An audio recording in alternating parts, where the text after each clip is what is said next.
Hello student, I am Sachin Gupta, your physics teacher. आज हम अपना एक चैनल स्टार्ट कर रहे हैं, that is imagination classes bye Sachin. इस चैनल पे हम लोग फिजिक्स से रिलेटेड कुछ वीडियोस को अपलोड किया करेंगे टाइम टू टाइम पर, जिससे स्टूडेंट्स का बेनिफिट मिल सके।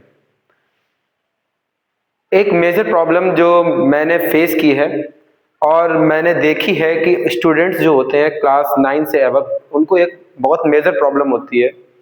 वो प्रॉब्लम ये है कि उन स्टूडेंट्स को थ्योरी तो समझ में आ जाती है जब टीचर्स उनको पढ़ाते हैं, बट जब वो थ्योरी का एप्लीकेशन करने जाते हैं, थ्योरी का एप्लीकेशन क्या होता है? न्यूमेरिकल्स। जब वो थ्योरी को अप्लाई करने जाते हैं न्यूमेरिकल्स में, तो वहाँ वो कहीं ना कहीं फेल हो जाते हैं, वो न्यूमेरिकल नहीं कर पा रहे हैं। तो न्यूमेरिकल ना कर पाने का एक मेजर कारण क्या है कि उनको वो वे नहीं मालूम है, उनको वो तरीका नहीं मालूम है जिस तरीके से न्यूमेरिकल अटेम्प्ट किए जाने चाहिए। और जब वो एक्यूरेट मेथड के बिना उस न्यूमेरिकल को करने जाते हैं, तो कहीं ना कहीं वो वहाँ पर लैग कर जाते हैं और अपने न्यूमेरिकल्स को खराब कर लेते हैं। तो सर क्या है वो सिस्टमेटिक वे किसी भी न्यूमेरिकल को करने का? तो न्यूमेरिकल को करने का जो सही तरीका है, जो सिस्टमेटिक वे है, वो वे 3 स्टेप से होकर जाता है।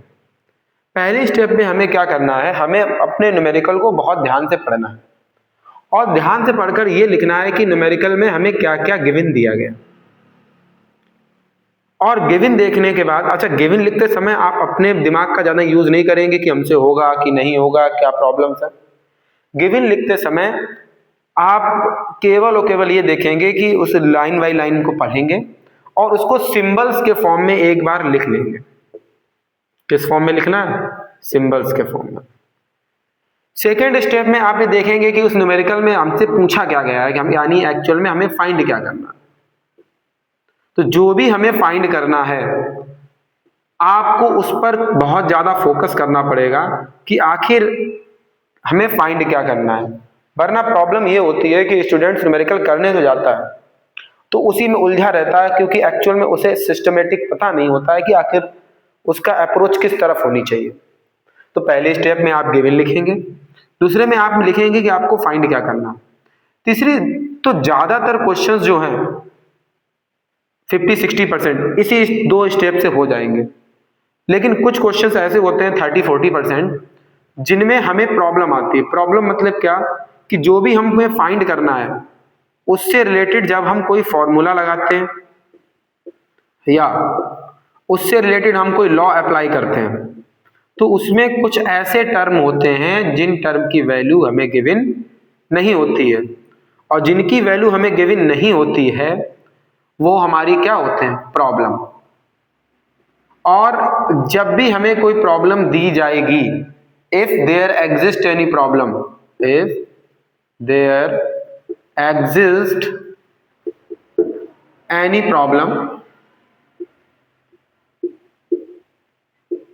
there have to be a solution, there have to be a solution, we a hint, solution होगा और उसकी हिंट भी होगी।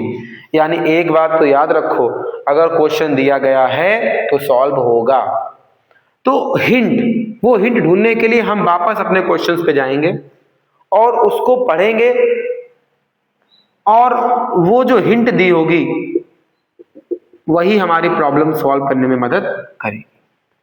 तो इन 4 स्टेप से हम किसी भी न्यूमेरिकल को कर सकते हैं। कौन कौन से स्टेप? पहले हमें गिवन लिखना है, फिर हमें क्या लिखना है कि क्या फाइंड करना है, फिर जो फाइंड करना है उसका फॉर्मूला लगाया और उसमें जो प्रॉब्लम आ रही, जो टर्म पता नहीं है, वो हमारी प्रॉब्लम है, और उसके लिए हमें क्वेश्चन में 100% कहीं ना कहीं हिंट दी जरूर होगी। ठीक है, तो दिस इज द वे हमें न्यूमेरिकल अटेम्प्ट करना है। हम आपको क्लास 10th, क्लास 11th और क्लास 12th से रिलेटेड जो न्यूमेरिकल हैं फिजिक्स के, उन सारे न्यूमेरिकल्स को इसी वे से करके आपको दिखाएंगे, क्योंकि एक्चुअल में यही वो एक्चुअल वे है जिससे हम क्वेश्चंस को सॉल्व कर सकते हैं। स्टूडेंट्स अगर इस तरीके से क्वेश्चन सॉल्व करेंगे तो आई होप कभी भी वो किसी भी न्यूमेरिकल में अटकेंगे नहीं। ठीक है, Okay, that's all for it today.